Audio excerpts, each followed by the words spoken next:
শেখ হাসিনা বাংলাদেশে আসবে কেবলমাত্র বিচারের মুখোমুখি হওয়ার জন্য, ফাঁসির কাস্টে ঝোলার জন্য।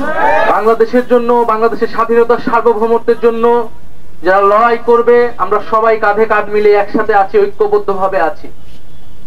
এবং এই জুলাই আন্দোলনে যেভাবে গুলি চলেছে, এখনো আপনারা হাসপাতালে গেলে বা যারা আহত অবস্থায় আছেন, এত ব্রুটালি এবং এইভাবে যে পঙ্গুত্ব বরণ করেছে, এটা আর কোনো আন্দোলনে এরকম হয়েছে কিনা আমার জানা নেই।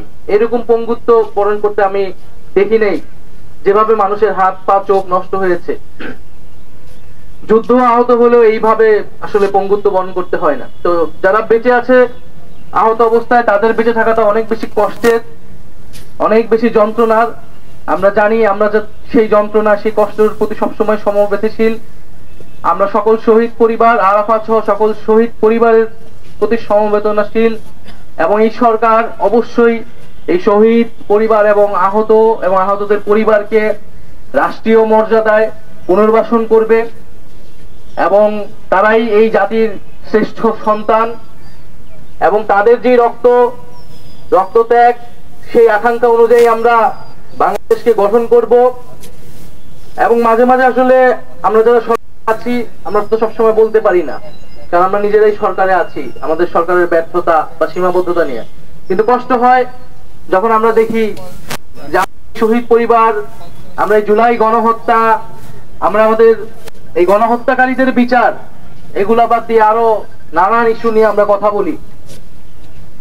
আমরা দেখি যে দেশে বিভিন্ন জায়গায় বিভিন্ন ধরনের দাবি দেওয়া এবং আন্দোলন হচ্ছে। আমরা সকল দাবি দেওয়ার প্রতি, আন্দোলনের প্রতি শ্রদ্ধাশীল, কিন্তু আমরা বলবো যে আমাদেরকে এই সরকারের প্রায়োরিটি বুঝতে হবে, আমরা আসলে কি কাজের জন্য এখানে এসেছি, এবং সেই কাজটা করতে সরকারকে সহায়তা করতে হবে। বিচার আমাদের টপ প্রায়োরিটি। এই বাংলার মাটিতে এই গণহত্যাকারীদের বিচার নিশ্চিত করব, এটা ঘোষণা দিয়েই আমরা এক দফার ঘোষণা দিয়েছিলাম, এবং আমরা সেখান থেকে এক বিন্দু পরিমাণও পিছপা হইনি। আমরা বিচার নিশ্চিত করব।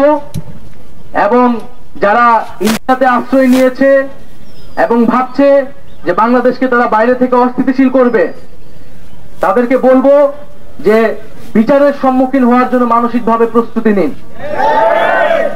শেখ হাসিনা বাংলাদেশে আসবে কেবলমাত্র বিচারের মুখোমুখি হওয়ার জন্য, ফাঁসির কাস্টে ঝোলার জন্য।